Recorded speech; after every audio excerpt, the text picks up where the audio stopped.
ABP news आपको रखे आगे। एबीपी न्यूज पर हाजिर हूं मैं रुमाना इसार खान और बुलेटिन के इस हिस्से में अब बात करेंगे बिहार की बेहाल कानून व्यवस्था की। दरअसल पटना में इंडिगो के स्टेशन मैनेजर रुपेश सिंह की हत्या को 60 घंटे से ज्यादा का वक्त बीत चुका है, लेकिन हत्यारों का एक भी सुराग पुलिस के हाथ अब तक नहीं लग पाया। इस बीच कल बिहार के पूर्व डिप्टी सीएम सुशील मोदी रुपेश सिंह के परिवार से मिलने गए। उनके गांव सारण के सिमरी जलालपुर पहुंचे और उस समय रुपेश की बेटी ने सुशील मोदी से कहा, अंकल आप मेरे पापा के हत्यारों को जल्द पकड़वाएं, उन्हें सजा मेरी मां देगी, अपने हाथों से गोली मारकर।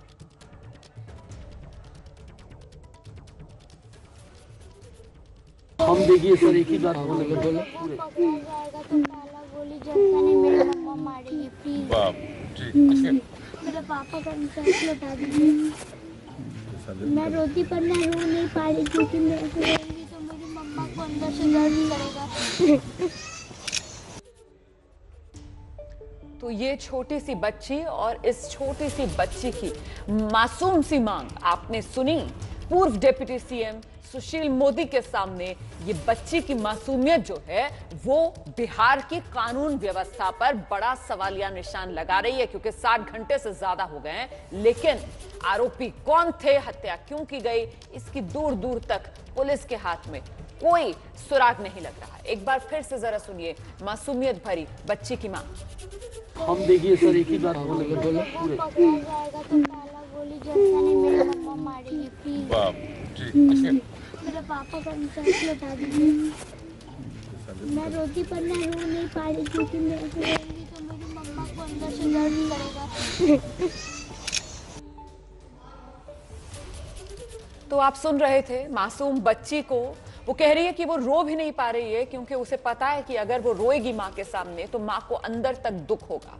पिता को खो चुकी है, लेकिन अफसोस इस बात का ज्यादा है कि पिता को किसने मारा, पिता की हत्या क्यों कर दी गई, ये वो तमाम सवाल हैं जो सिर्फ सवाल हैं, इनके जवाब अब तक मिल नहीं पा रहे हैं। और इसीलिए एक तरीके से दोहरा दर्द जो रुपेश का परिवार इस समय सह रहा है, दोहरा दर्द इस वजह से मैं कह रही हूं क्योंकि एक तरफ तो रुपेश को खो दिया है परिवार ने, और वहीं दूसरी तरफ रुपेश को किसने मारा, क्यों मारा, कैसे मारा, ये वो तमाम सवाल हैं जिनके जवाब मिल नहीं रहे हैं। और इस वजह से परिवार इस वक्त ये दोहरा दर्द सहने को मजबूर है। हम सीधे रुख करते हैं, मेरे साथ मेरे सहयोगी प्रकाश कुमार इस वक्त मौजूद हैं। प्रकाश, 60 घंटे से ज्यादा हो गए हैं और बिहार पुलिस के हाथ अब तक खाली क्यों?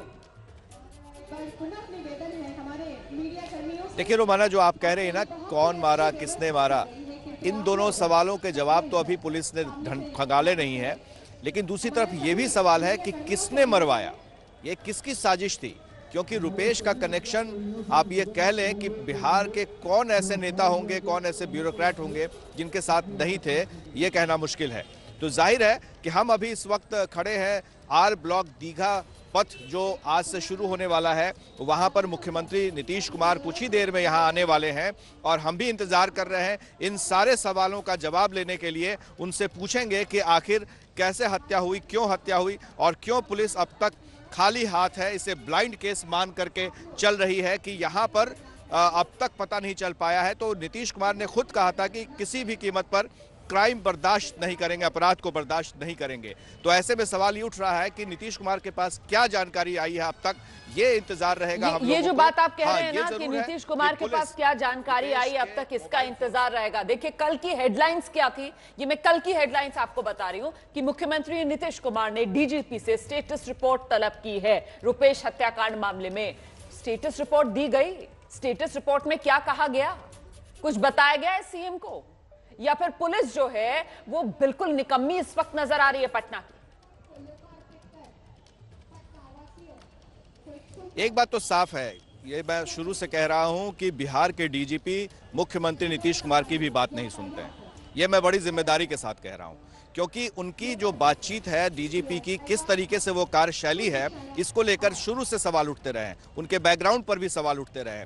और अब जबकि मात्र 7 महीने बच गए हैं उनके रिटायरमेंट को, तो वो क्या एक तरह से एक्शन ले रहे हैं, इसकी जानकारी न मीडिया को मिल रही है और ना ही दूसरे लोगों को दी जा रही है। हाँ, ये जरूर है कि जो हमारे सूत्र हैं पुलिस में, वो बता रहे हैं कि रुपेश के मोबाइल फोन को खंगाले जा रहे हैं। वहां पर जितने डंप डेटा थे, मोबाइल फोन्स थे, उस वक्त काम कर रहे थे, उसको खंगाले गए हैं, लेकिन अब तक कुछ भी नतीजा सामने नहीं आया। कुछ लोगों से पूछताछ की जा रही है, एयरपोर्ट पर जो उनके साथ काम करते थे उनसे, जो उनके दोस्त थे उनसे बातचीत की जा रही है, उनसे पूछताछ की जा रही है, लेकिन अब तक नतीजा कुछ भी नहीं निकला। हाँ, ये जरूर है, फिर से मैं कहूंगा कि ये इंतजार है कि डीजीपी ने क्या रिपोर्ट दी है नीतीश कुमार को, मुख्यमंत्री को, और वो क्या आज मीडिया से बात करेंगे, मुखातिब होंगे और बताएंगे कि क्या इस पूरे मामले में अब तक पुलिस ने किया है, और अपराधी या अपराध करने वाले जो करवाए हैं, जो साजिश है, वो कौन लोग थे। और मासूम लड़की जो हम दिखा रहे हैं बार बार कि उस लड़की ने जो आवाज़ उठाई और कहा है कि पहली गोली मेरी मम्मा मारेगी और मैं रो नहीं रहूँ, ये जो मासूम बच्चे की जो आवाज़ है, दिल दहलाने देने वाली आवाज़ है, और ये आवाज़ को क्या जवाब सुशील मोदी दे पाएंगे या मुख्यमंत्री नीतीश कुमार दे पाएंगे, इसका इंतजार है। बिल्कुल, आप रहिए मेरे साथ प्रकाश कुमार, मैं लौटूंगी आपके पास। आपकी और निधि श्री झा की एक रिपोर्ट है कि किस तरीके से इस हत्याकांड को, रुपेश हत्याकांड को अंजाम दिया गया पटना में, बिल्कुल रुपेश के घर, उनकी सोसाइटी के बाहर। जरा वो रिपोर्ट दिखा देते हैं दर्शकों को।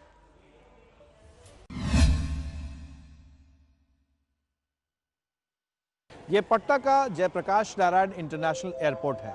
रुपेश इसी एयरपोर्ट पर इंडिगो में स्टेशन मैनेजर थे। मैं भी उनको व्यक्तिगत तौर पे जानता था। जब भी एयरपोर्ट आता था उनसे मुलाकात होती थी, कई दफ़े फ़ोन पर भी बात होती थी। हर रोज़ की तरह वो शाम में 6:30 के करीब में यहाँ से अपने घर के लिए निकले। जाहिर है घर जाने से पहले लोगों के अंदर में क्या कुछ चलता रहता है, पर यह जानना ज़रूरी होगा कि क्या उस रोज़ रुपेश को किसी बात का अंदेशा था, किसी हादसा का अंदेशा था, या क्या कुछ उनके मन में चल रहा होगा। ये कहना मुश्किल है जब तक वो अपराधी नहीं पकड़े जाते हैं कि क्या पहले कुछ ऐसी बात हुई थी, उनकी किसी से दुश्मनी थी। ये इसी तरह की कार में वो बैठे थे और अपने घर के लिए निकले थे। यहाँ पर सीट बेल्ट लगाना ज़रूरी है, और इस लिहाज से देखा जाए तो सीट बेल्ट को भी लगाना उन्होंने मुनासिब समझा, क्योंकि जिस वक्त वो घटना हुई थी वो सीट बेल्ट लगाए हुए थे। उनकी अच्छी गाड़ी थी और हाल ही में उन्होंने ये गाड़ी ख़रीदी थी, और वो गाड़ी के बारे में अपने सोशल मीडिया पर उन्होंने लोगों को बताया भी था।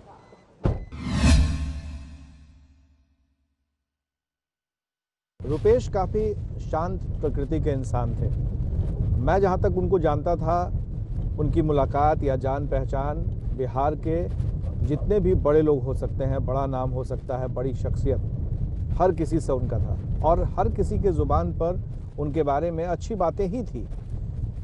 कभी किसी ने उनकी कोई शिकायत नहीं की। और अच्छी बात यह है कि हर शख्स के पास एक कहानी है उनके लिए कि उन्होंने किस तरह से मदद की थी। यानी रुपेश ने हर किसी शख्स को, जिसको भी किसी बात की ज़रूरत होती थी, एयरपोर्ट से लगे हुए बातों का, एयरपोर्ट से जुड़ी हुई बातों की फ़्लाइट से या फ्लाइंग करने के लिए कोई देर हो गया, किसी का बोर्डिंग पास नहीं मिल पा रहा है, किसी का बैगेज सामान ज़्यादा लोड है, तो उसके लिए उनके पास सारे लोग फ़ोन करते थे। और ख़ास बात ये थी कि उनके फ़ोन को हर कोई उठाता था और उन्हें नज़रअंदाज कोई नहीं करता था। हंसमुख, सबसे मिलनसार, बहुत ही सम्मान के साथ बात करने वाले रुपेश थे।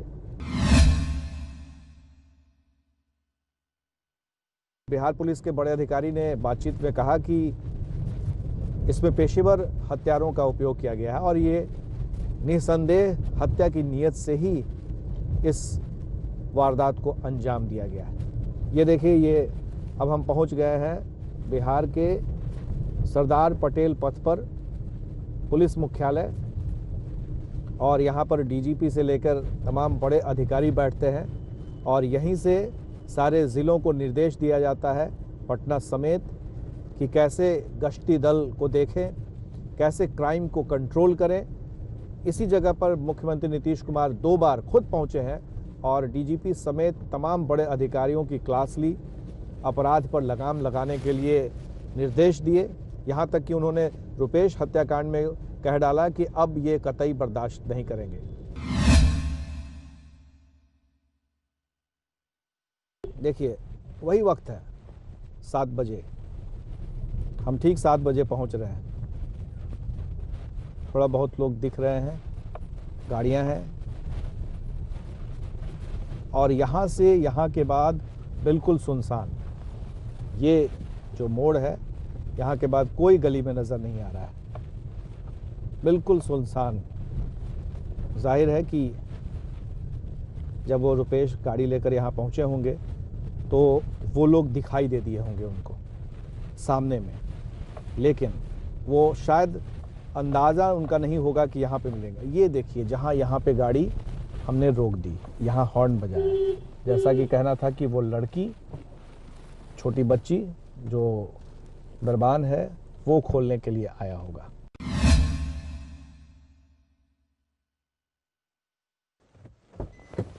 ये जो तमाम शीशे हैं, कांच के टुकड़े, ये साफ बता रहे हैं कि उस दिन 48 घंटे पहले क्या हुआ था। घटना के कुछ ही देर बाद हमारी सहयोगी निधिश्री इस जगह पर पहुंची थी और इसका मुआयना किया था। निधि, आप ये बताइए कि 48 घंटे हो गए, अपराधी कहाँ है ये सवाल है, या पुलिस क्या कर रही है ये सवाल है। उस रोज आप पहुंची थी तो आपने क्या देखा था?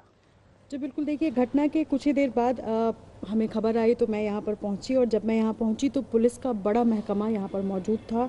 एसएसपी जो पटना के हैं उपेंद्र शर्मा, वो खुद यहाँ पर थे और लगातार तहकीकात कर रहे थे, क्योंकि पुलिस के लिए भी एक बहुत बड़ा शौक जैसा था। आप समझ रहे हैं, प्रकाश की राजधानी है ये, शासन प्रशासन सभी है, और इसीलिए पुलिस के लिए अचानक से, क्योंकि शाम 7 सवा 7 का वक्त कोई बहुत ज़्यादा वक्त नहीं होता है, आधी रात का वक्त नहीं हमने देखा जब मैं आ रहा था तो रास्ते में भीड़ थी, हालांकि ये पूरी गली सुनसान, कोई नहीं दिख रहा था। हाँ, तो ये वो वक्त नहीं है जब सब कोई सो रहे हों। पुलिस की ड्यूटी अक्सर जो है वो शाम 7:30 के वक्त ज़्यादा होती हैं, अक्सर लोग ऑफिस से घर लौट रहे होते हैं। तो जब मैं यहाँ पहुँची तो घटनास्थल पर रुपेश कुमार की गाड़ी थी, जिसको लेकर जाया जा रहा था थाने में। तो उनकी गाड़ी को यहाँ से लेकर जाया जा रहा था, तो पुलिस यहाँ पर मौजूद थी और यहाँ पर लोगों की भीड़ इकट्ठा थी। तो ये कुछ था जब मैं यहाँ पर पहुंची थी, और तब ऐसी ही कुछ तस्वीर यहाँ पर नजर आ रही थी। कांच के टुकड़े जिनको अभी भी कॉर्डन ऑफ नहीं किया गया है, ये एक बड़ा सवाल है कि ये जांच में बहुत हद तक सहयोग कर सकता था, लेकिन यहाँ पर पूरा कॉर्डन ऑफ करने के बजाय ये ऐसे छोड़ दिया गया है। यहाँ पर कई बार गाड़ियाँ चल चुकी हैं। एक बात तो तय है कि 48 घंटे बीत चुके हैं, हम 48 घंटे बाद फिर उसी जगह पर पहुंचे हैं, पर अब तक पुलिस के पास कोई सुराग नहीं है।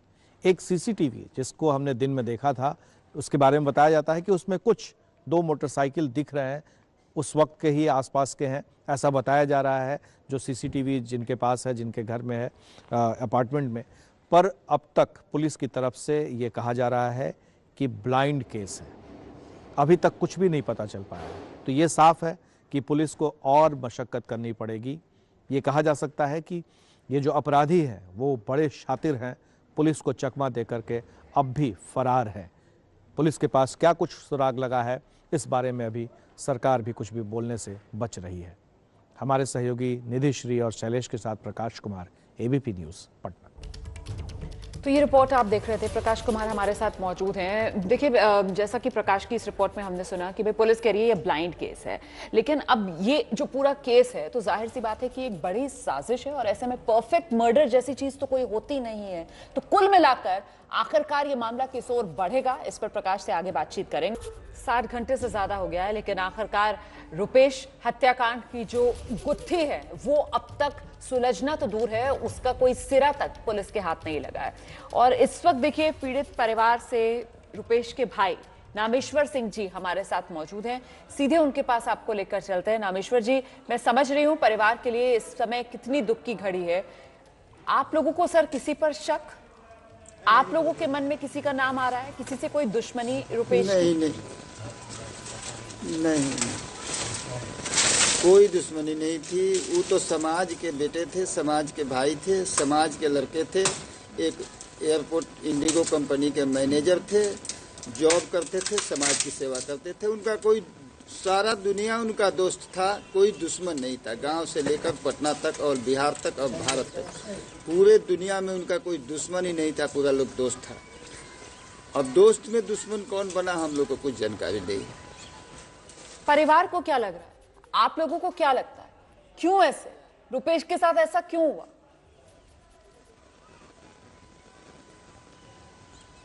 अब ये तो हम लोग क्या बता सकते हैं। हम लोग तो समझ से परे की बात है। जब उनका कोई दुश्मन ही नहीं था, सारा पूरा बिहार उनका दोस्त था। नेता हो, अभिनेता हो, या एयरपोर्ट का अथॉरिटी हो, या गांव हो, या समाज हो, सारा लोग दोस्त थे। दुश्मन कोई नहीं था। समाज के लोग थे, समाज में जीते थे, समाज में रहते थे, समाज ही उनका दुनिया था। आपके साथ ये बेटी बैठी हुई है रुपेश की? हाँ, बेटी है जी, बेटी है। एक बेटी है 7 साल की, एक छोटा बेटा है 5 साल। नाम क्या है इसका? यही उनका दुनिया है। बेटी का नाम आराध्या है और बेटा का नाम अक्षत है। पूछिए ना आराध्या से, पापा को मिस कर रही है अपने? और अभी हम सुन रहे थे जब सुशील मोदी जी पहुंचे थे तो वो कह रही थी कि मैं रो भी नहीं पा रही हूँ क्योंकि मम्मी को बहुत दर्द होगा अंदर। हाँ, तो बेटा ही बच्चा है, इसको क्या समझ में, कितना समझ में आता है, क्या बता सकती है। और वो अपना जो बोलना था वो बोलने की है। इसको अपने पापा का इंसाफ चाहिए, इंसाफ मांग रही है बस, और कुछ नहीं मांग रही। सही बात है, हम समझ सकते हैं कि क्या महसूस इस वक्त परिवार कर रहा होगा। सरकार से आप लोगों की क्या मांग है इस समय? पुलिस के हाथ तो देखिए खाली हैं, अब तक 60 घंटे से ज्यादा हो गया है। हम खुद लगातार मीडिया के जरिए सवाल उठा रहे हैं, सवाल पूछ रहे हैं कि भाई कोई तो सुराग लगे। गुत्थी ऐसी उलझी हुई है कि कोई सिरा तक पुलिस के हाथ नहीं लग रहा है। इस वक्त आप लोगों की मांग क्या है?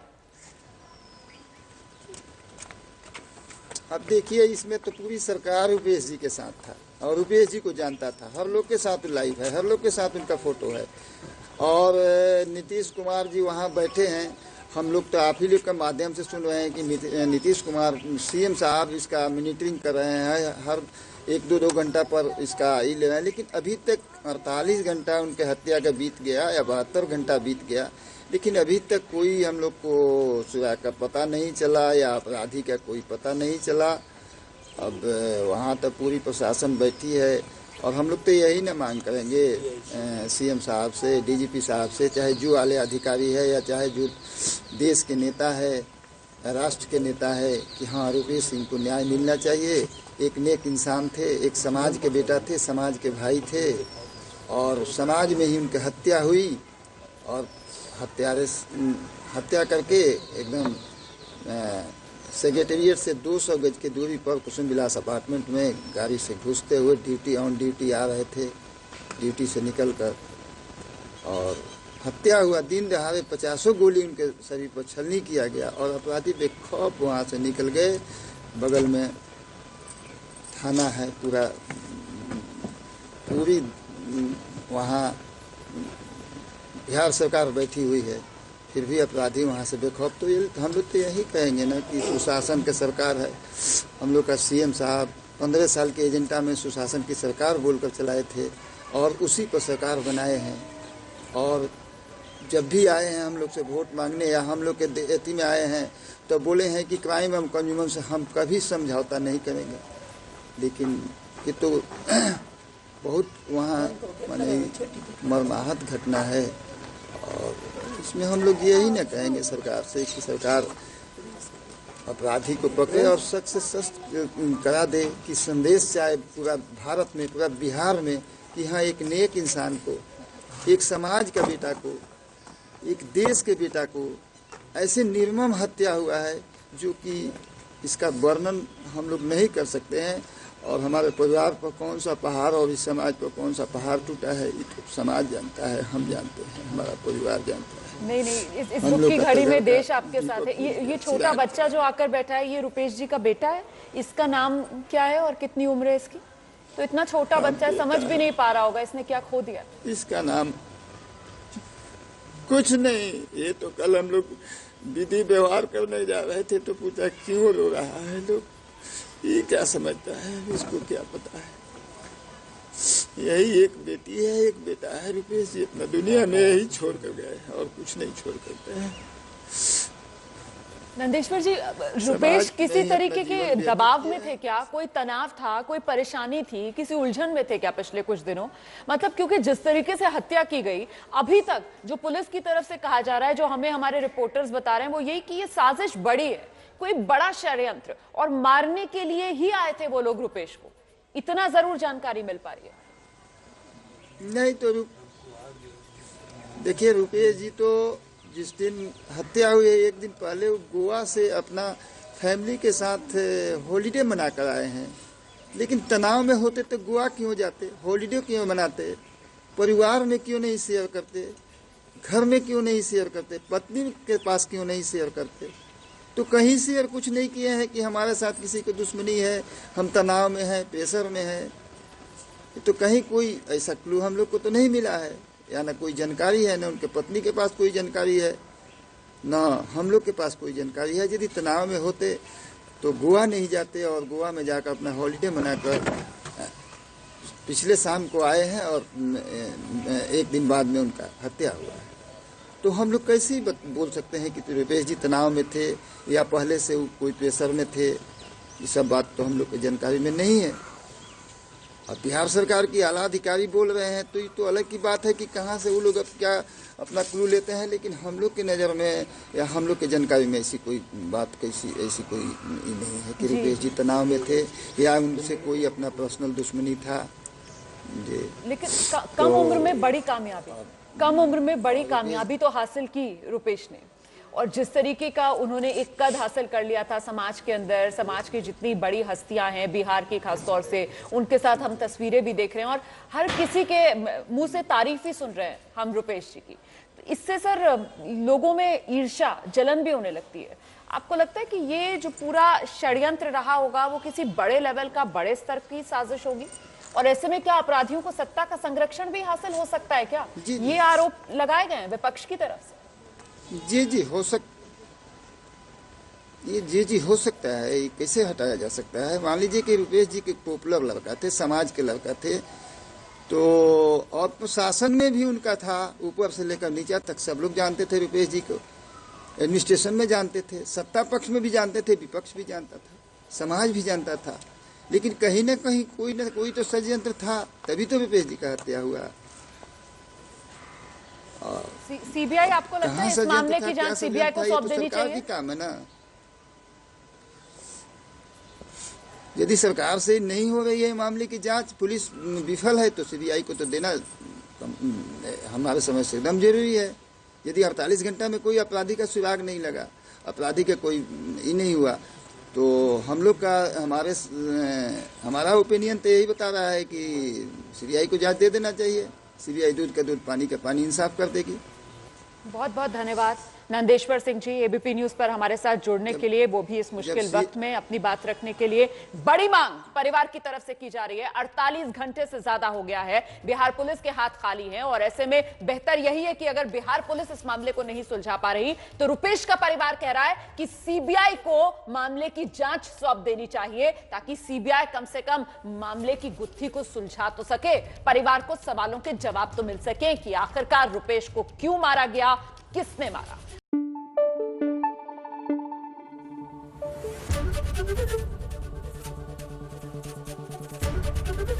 एबीपी न्यूज आपको रखे आगे।